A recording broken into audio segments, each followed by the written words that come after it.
Welcome to the AWS Certified Cloud Practitioner Prepcast, where we guide you through everything you need to know for your certification exam.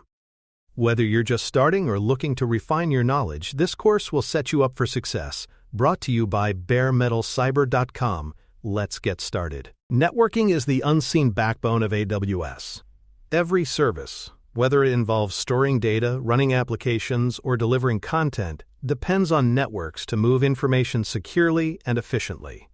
Without networking, the cloud would be little more than isolated computers unable to communicate. In AWS, networking is carefully designed to balance flexibility, performance, and security. For the AWS Certified Cloud Practitioner exam, you don't need to become a network engineer, but you must understand the basics of how AWS networking works. In real-world use, these fundamentals explain how services connect with each other and with users across the globe. At the center of AWS networking is the Virtual Private Cloud, or VPC. A VPC allows customers to carve out a private, isolated section of the AWS Cloud where they can launch resources like servers and databases. Within a VPC, customers control the network layout, similar to designing their own office network, but inside AWS, they decide how resources are connected, who can access them, and what security rules apply. VPCs are the foundation for most AWS environments, ensuring that customers retain control and visibility over their networking. On the exam, expect VPCs to appear as the starting point of AWS networking. Inside a VPC, subnets divide the network into smaller sections. Subnets can be public, meaning they allow direct access from the internet, or private, meaning they are isolated and accessible only through internal connections. This distinction allows customers to place web servers in public subnets, while sensitive databases remain in private ones. Subnets are tied to availability zones, which provides redundancy and high availability. A simple analogy is a neighborhood divided into blocks, with each block serving a specific purpose. Subnets help organize resources and ensure they are placed in the right location for both performance and security. Route tables are another essential part of VPC design. A route table determines where network traffic goes. For example, it might direct requests from a public subnet to the Internet Gateway or route private traffic within the VPC. Without route tables, traffic would have no direction, much like cars on roads without signs. AWS makes route tables flexible, allowing administrators to define rules for each subnet.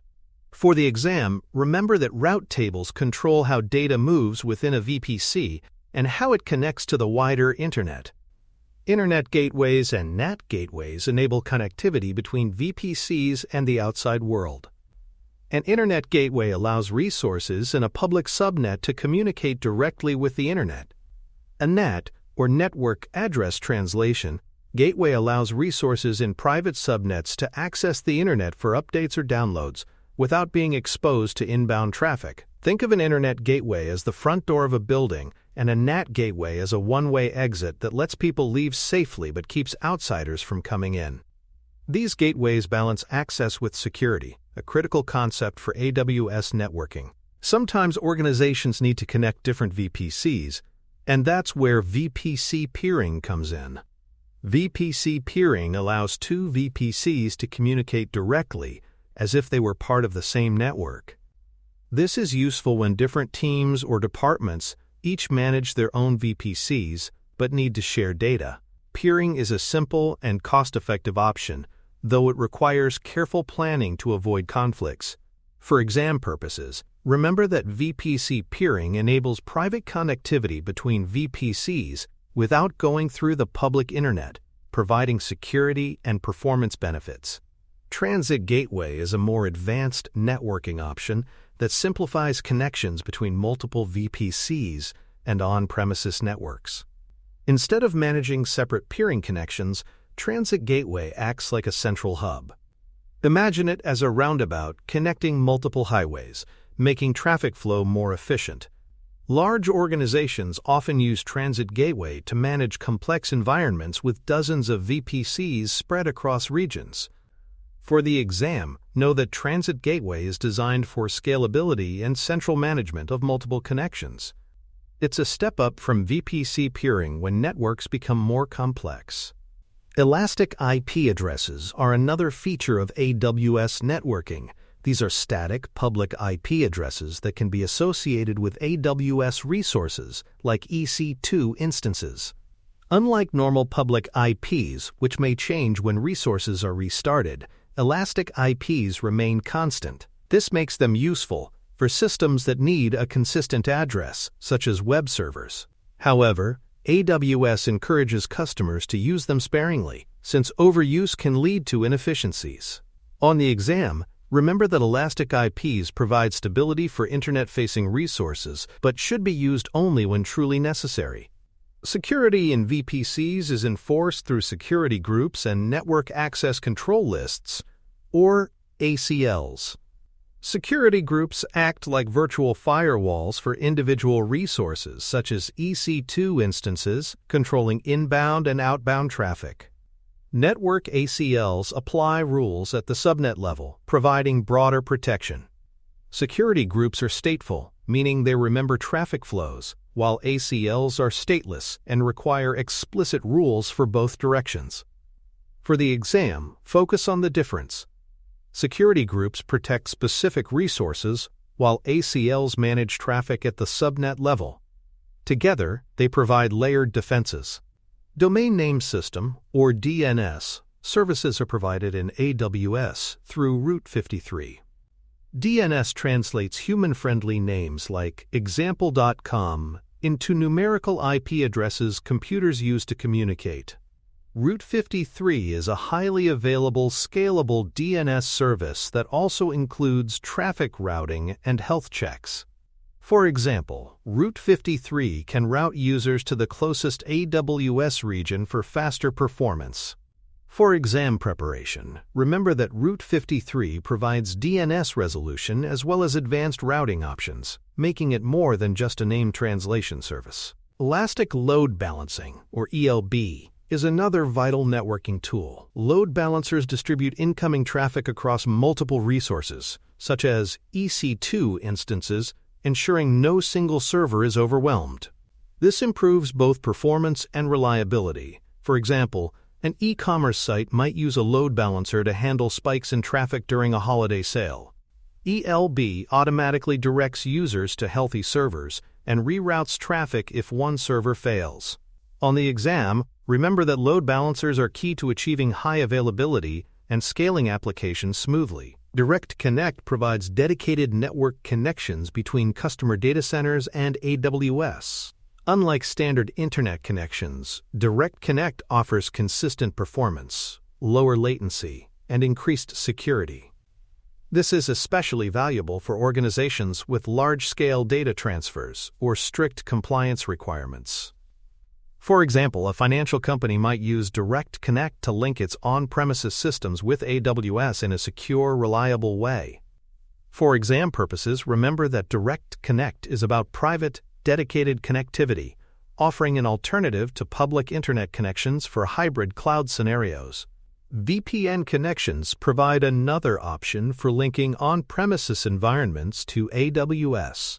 A VPN, or Virtual Private Network, creates a secure tunnel over the internet, encrypting traffic between locations. While not as fast or consistent as Direct Connect, VPNs are more flexible and easier to set up. They are often used as a starting point for hybrid connectivity or as a backup to Direct Connect. For the exam, know that VPNs are cost-effective and secure, but they rely on internet performance, making them less predictable than dedicated connections.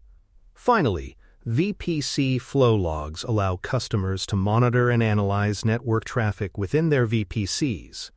Flow logs capture information about IP traffic going to and from network interfaces. This data helps administrators troubleshoot connectivity issues, detect suspicious activity, or optimize performance.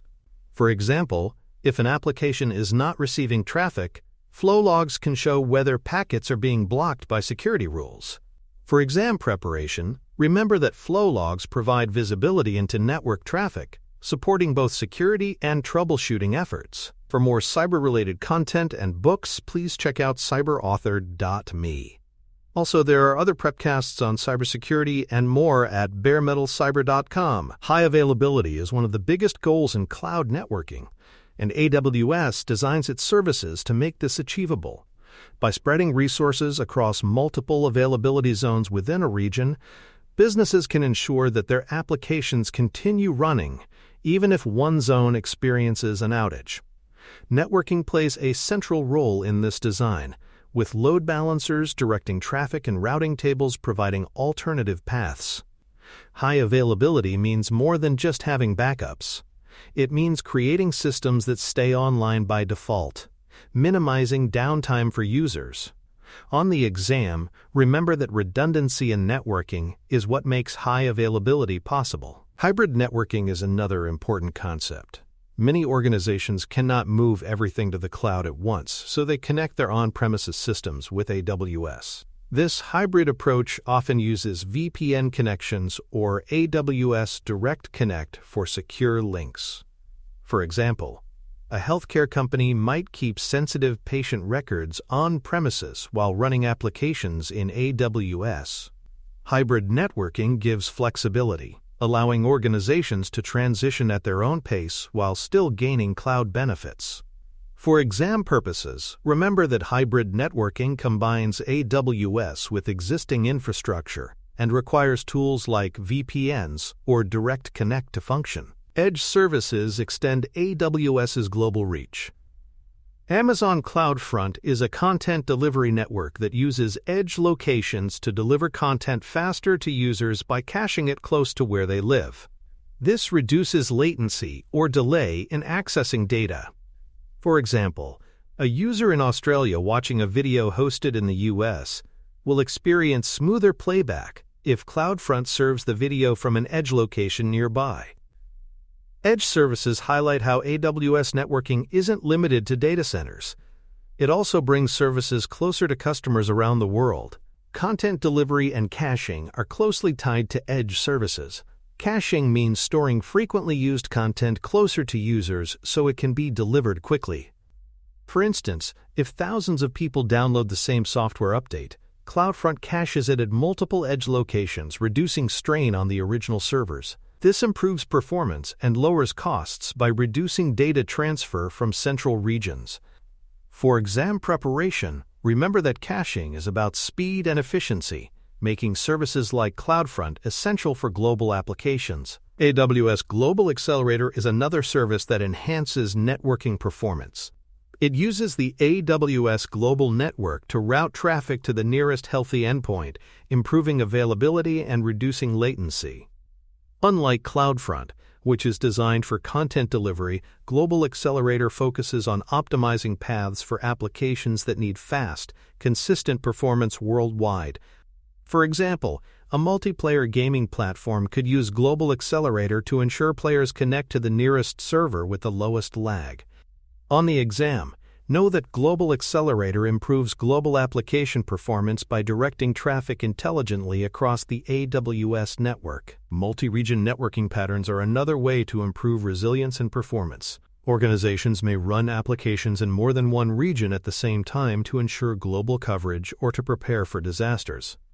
Networking tools like Route 53, VPC peering, and Transit Gateway help connect these regions. For example, a financial company might replicate its services across regions to ensure continuity even if one region goes offline. Multi-region designs are complex but provide the highest levels of availability. The exam may test your understanding of why organizations use multiple regions for networking. Private Link is a service that allows secure connections between VPCs and AWS services without using the public internet. Instead of sending traffic over the open web, Private Link creates private endpoints within a VPC. This improves security and reduces exposure to external threats. For example, a company might use Private Link to connect securely to AWS services like S3 or to third-party services in the AWS marketplace. For exam purposes, know that Private Link provides private, secure connections directly inside the AWS network. Endpoint services also play a role in securing networks. VPC endpoints allow customers to connect to AWS services directly without routing traffic through the Internet. There are two types: interface endpoints, which create private connections to services, and gateway endpoints, which connect specifically to S3 and DynamoDB. These endpoints keep traffic within the AWS network, improving security and often reducing costs. For example, instead of sending data over the public internet to S3, a gateway endpoint ensures it stays inside AWS. This concept often appears in exam questions related to secure networking. Network cost considerations are another important factor. While AWS networking offers flexibility, costs can add up, especially with data transfer. Moving data between availability zones or regions, or transferring data out of AWS incurs charges. Services like CloudFront and Direct Connect can help reduce these costs by optimizing traffic flows. Customers must monitor network usage carefully to avoid surprises. On the exam, remember that network costs are influenced by data transfer patterns and service choices, making cost awareness part of effective cloud design. For the AWS Certified Cloud Practitioner exam, networking terms are highly relevant. You may be asked about the difference between security groups and network ACLs, the purpose of a VPC, or what service provides DNS. The exam doesn't expect you to configure networks, but it does require you to recognize what these components do. Networking is one of the exam's foundational topics because it explains how all other services connect. A clear grasp of these terms ensures you can answer confidently and apply knowledge in real-world discussions. Troubleshooting basics are another useful aspect of networking. For example, if a server is not receiving traffic, administrators may check security groups, route tables, or flow logs to identify the problem. Often, networking issues come down to misconfigured rules or missing connections. AWS provides visibility through tools like VPC flow logs and CloudWatch to help detect issues. On the exam, you may see scenario-based questions where identifying the right networking component is key to solving the problem. Governance is also impacted by networking design. By using tools like IAM, organizations, and VPC configurations, companies can enforce rules about who can create networks, which regions can be used, and how traffic is routed. Governance ensures that cloud adoption remains secure, compliant, and aligned with business goals. Networking is not just technical, it also affects organizational oversight. For exam purposes, remember that governance and networking are linked through policies and controls that manage how networks are built and used. Networking ultimately enables cloud adoption by connecting services, applications, and users. Without networking, AWS would not function as a cohesive system. VPCs provide isolation, gateways connect to the Internet, and edge services bring content closer to users worldwide. These building blocks make the cloud flexible, scalable, and secure. Understanding networking fundamentals empowers organizations to adopt AWS confidently. For the exam, think of networking as the glue that holds everything together, essential knowledge for anyone starting their cloud journey. As we close this episode, remember that AWS networking is the foundation of communication in the cloud. From VPCs and subnets to load balancers, Direct Connect, and CloudFront, every service depends on networking to function. These concepts are central to both the exam and real-world practice. By mastering networking fundamentals, you ensure that you can explain how AWS services connect, scale, and remain secure. Networking knowledge is not just useful, it is essential for cloud success. That concludes today's episode of the AWS Certified Cloud Practitioner Prepcast. Be sure to tune in for the next episode and visit us online at baremetalcyber.com or cyberauthor.me for more resources, including news, mailing lists, YouTube videos, podcasts, and much more.